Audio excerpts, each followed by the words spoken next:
أما بعد أعوذ بالله من الشيطان الرجيم بسم الله الرحمن الرحيم ورفع بعضهم درجات صدق الله مولانا العظيم وصدق رسوله النبي الكريم ونحن على ما قال ربنا من الشاهدين والشاكرين والحمد لله رب العالمين. درود پاک پڑھیے. اللهم صل على آله وأصحابه وبارك وسلم صلاة وسلاما عليك يا رسول اللہ. میرے بھائیوں، اب میری طبیعت اچھی رہتی نہیں ہے اور رات بھی کافی ہو چکی ہے. آپ لوگوں کی خواہش تو ہے مگر یہاں میری طبیعت کا حال ٹھیک نہیں ہے. یوں بولنے کے لیے تو بہت ساری باتیں بولی جاتی ہیں، لوگ آتے جاتے ہیں، گفتگو ہوتی ہے، دینی مذہبی باتیں بھی ہوتی رہتی ہیں. ابھی ایک پروگرام کے تحت آج کے اس محفل میں آپ لوگوں کا اگر اقرار ہے تو چند باتیں ہم بیان کر رہے ہیں اور غور سے ان باتوں پر آپ حضرات سماعت فرمائیں. پڑھیے درود پاک. اللہم صل علی محمد وعلی آلہ وصحبہ وبارک وسلم صلاۃ و سلاما علیک یا رسول اللہ. آج ہمارا معاشرہ، ہمارا سماج، ہمارا کلچر بہت ہی ناگفتہ ہو چکا ہے. یوں کہنے کو تو ہم مسلمان ضرور کہلاتے ہیں کہ مسلمان تو ہیں، لیکن اسلامی تقاضے، اسلامی مزاج، اسلامی طبیعت ہمارے اندر نہیں. یوں تو ہم نماز بھی پڑھ لیتے ہیں، خدا ہی جانے کہ وہ نماز خدا کی بارگاہ میں قبولیت کا شرف حاصل کر پاتی ہے کہ نہیں. اور نہ جانے جتنے بھی اچھے اعمال ہوتے ہیں، جن کو جو میسر ہوتا ہے وہ اعمال بجا لاتے ہیں، مگر یہ کہ اب وہ اعمال ہمارے خدا کی بارگاہ میں قبولیت کا شرف حاصل کر پاتے ہیں کہ نہیں، ہم اس کے بارے میں کوئی یقین نہیں کر سکتے. جو مالک و مولا ہے اس کی مرضی. ہمارا کام جو ہے ہم کو کرنا ہے، لیکن وہ مالک ہے، وہ چاہے تو ایک عابد و زاہد کو جہنم پہنچا دے اور وہ چاہے تو ایک فاسق و فاجر کو جنت المعلی عطا فرما دے. اس کے اوپر کوئی چلو چلا کرنے کا کوئی کسی کو حق نہیں پہنچتا. آج ہم چند اعمال پر ناز کرتے ہیں کہ ہم نماز پڑھ لیتے ہیں. حضور سیدنا غوث پاک رضی اللہ تعالیٰ عنہ بھی واعظ فرماتے تھے اور آپ کے مواعظ جو کچھ واعظ میں آپ فرماتے تھے اس وقت کے لوگوں نے ان کو بے عین ہی قلم بند کر لیا اور آپ کے مواعظ کتابوں میں ملتے ہیں، قلم بند ہیں. آپ نے ایک دفعہ خطبے میں ارشاد فرمایا کہ دیکھو، ایک انسان کو صحیح انسان بننے کے لیے 10 خصلتیں اپنانے کی ضرورت ہے. کسی سے وعدہ کرو تو وعدہ کرنے میں احتیاط برتو کہ وعدہ اگر تم کو پورا کرنا نہیں ہے تو وعدہ مت کرو. حدیث پاک میں آیا ہے کہ آیت المنافق ثلاث، منافق کی نشانی 3 باتیں ہیں. اذا حدث کذب، جب وہ بات کرتا ہے تو اس میں جھوٹی بات بھی شامل کر دیتا ہے. وہ اذا وعد اخلف، اور جب کسی سے وعدہ کرتا ہے تو وعدہ وفا نہیں کرتا، وعدے کے مطابق عمل نہیں کرتا. وہ عزت تمنا خانہ، اور جب ان کو کوئی چیز امانت کے طور پر دی جائے تو وہ اس امانت کو برقرار نہیں رکھتا، خیانت کر بیٹھتا ہے. یہ 3 باتیں منافق کی نشانی بتائی گئی ہیں، اور جانتے ہی ہیں کہ منافق کی سزا بہت بڑی ہے، منافق کے لیے بہت بڑی سزا ہے، اور یہ منافق کی علامت سرکار دو عالم صلی اللہ علیہ وسلم نے بیان فرمائی۔ ایک دفعہ حضور نبی کریم صلی اللہ تعالی علیہ وسلم تشریف فرما تھے، صحابہ کرام بھی حاضر تھے۔ اسی مجمع صحابہ میں میرے نبی صلی اللہ علیہ وسلم نے ارشاد فرمایا، مل مفلس، تم لوگ بتاؤ مفلس کس کو سمجھتے ہو؟ مفلس کے معنی ہوتے ہیں کہ جن کے پاس پھوٹی کوڑی بھی نہ ہو، بالکل کنگال ہو، ایک پیسہ بھی اس کی جیب میں نہ ہو۔ یہ عام طور پر لوگ مفلس کا یہی معنی سمجھتے ہیں، اس کو اردو میں کنگال بولتے ہیں۔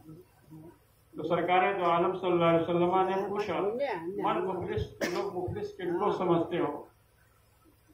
تو صحابہ کرام نے عرض کیا، یا رسول اللہ، ہم لوگ تو اچھی کنگال ہی کو مفلس سمجھتے ہیں، مگر سرکار کے پوچھنے کا منشا کچھ اور ہے، تو اللہ اور اللہ کے رسول ہی بتائیں گے۔ تو حضور نبی کریم صلی اللہ تعالی علیہ وسلم نے ارشاد فرمایا کہ دیکھو، میری مراد مفلس سے ایک خاص قسم کا آدمی مراد ہے، یعنی قیامت کے دن وہ آدمی جب نام اعمال جہاں وزن کیے جائیں گے، میزان عمل جہاں کھڑی ہوگی اور حساب و کتاب کا مرحلہ آئے گا، تو وہ شخص پیش ہوگا، تو اللہ تبارک و تعالیٰ کی طرف سے فرشتوں کو حکم ہوگا کہ فرشتوں اس کے نام اعمال سامنے رکھو۔ فرشتے نام اعمال جو سامنے رکھیں گے تو نیکیوں کے اعمال اتنے زیادہ ہوں گے، پہاڑ برابر اس کا دفتر، ان نیکیوں کا دفتر پہاڑ کے برابر ہوگا، اور برائی بہت مختصر، 1-2 پڑھنے کی برائی۔ تو وہ شخص دل ہی دل میں خوش ہوگا کہ دیکھو میری نیکیاں جب اتنی ہیں تو ابھی فوراً ہی اللہ کی طرف سے مجھے جنت کا پروانہ مل جائے گا، فرشتوں کو حکم ہوگا کہ فرشتوں ان کو جنت میں پہنچا دو۔ تو دل ہی دل میں خوش ہوگا،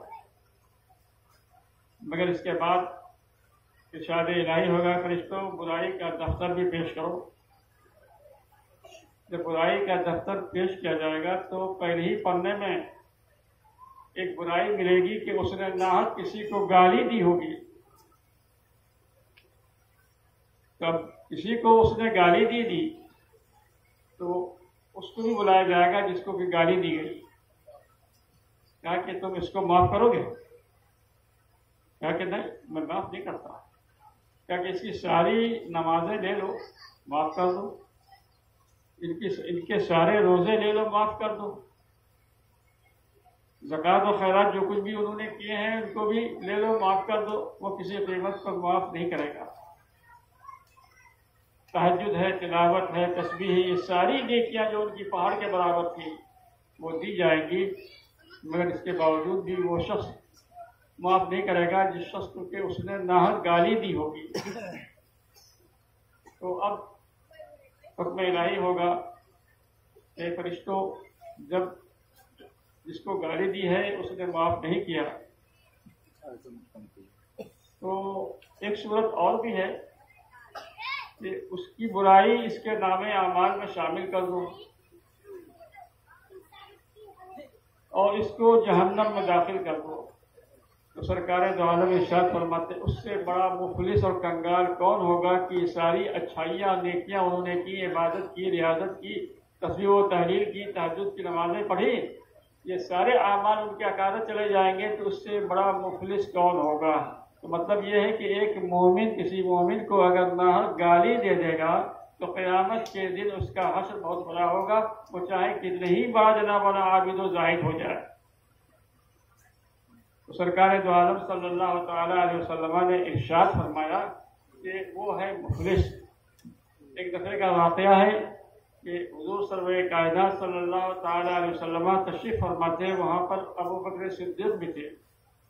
اب حضرت ابو بکر صدیق آپ لوگ جانتے ہیں، خطبہ میں سنتے ہوں گے کہ افضل البشر بعد الانبیاء بالتحقیق، یعنی انبیاء کے بعد انسانوں میں سب سے افضل ابوبکر صدیق ہے، وہ موجود ہیں اور سرکار بھی وہاں تشریف فرما ہے۔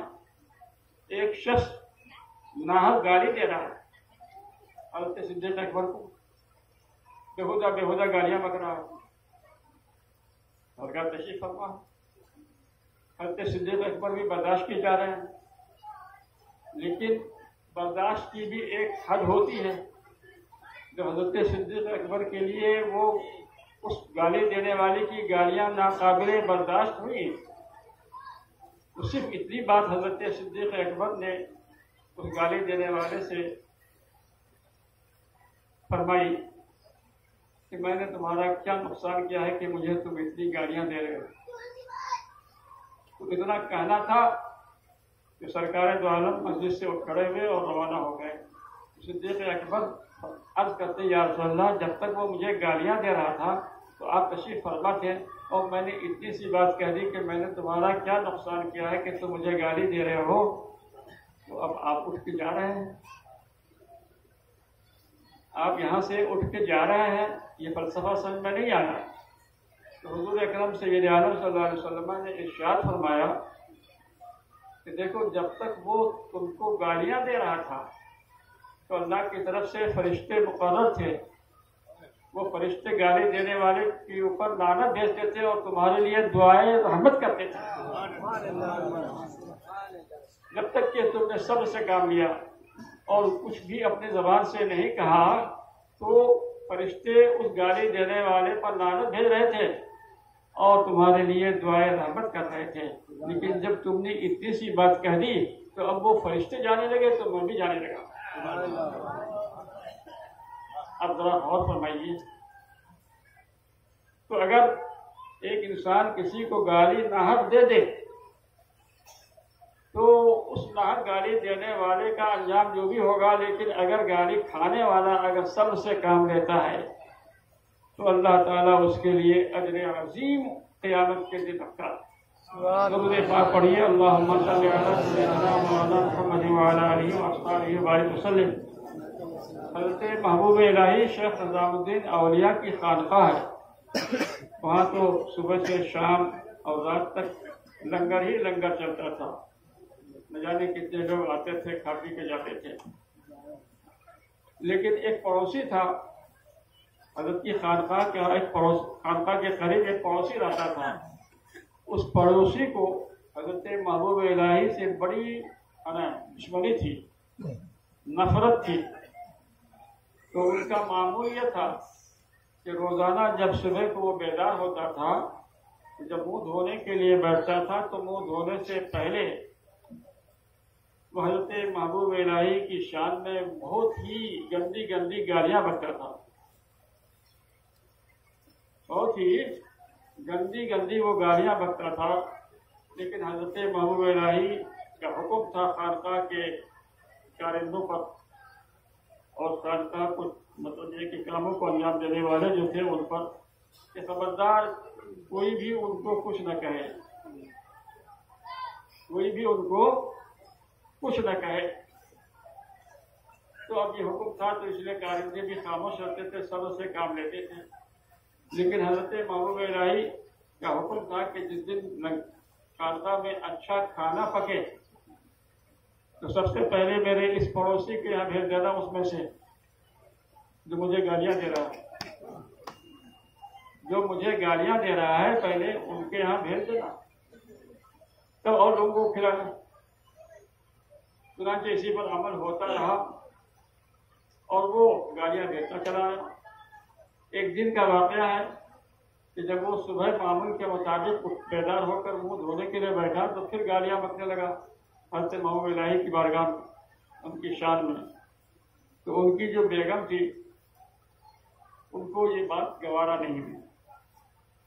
بیگم نے ان کو غیرت دلایا کہ ایسا اچھا کھانا تم کو اپنے گھر بھی نصیب نہیں جو کھانا کہ وہ بھیجتے ہیں تم کو، اور پھر تم ان کو گالیاں دیتے ہو، تمہاری غیرت کہاں پر گئی ہے؟ تو اس کے زمین میں یہ بات اثر کر گئی، دل میں یہ بات اتر گئی، تو دل نے ملامت کیا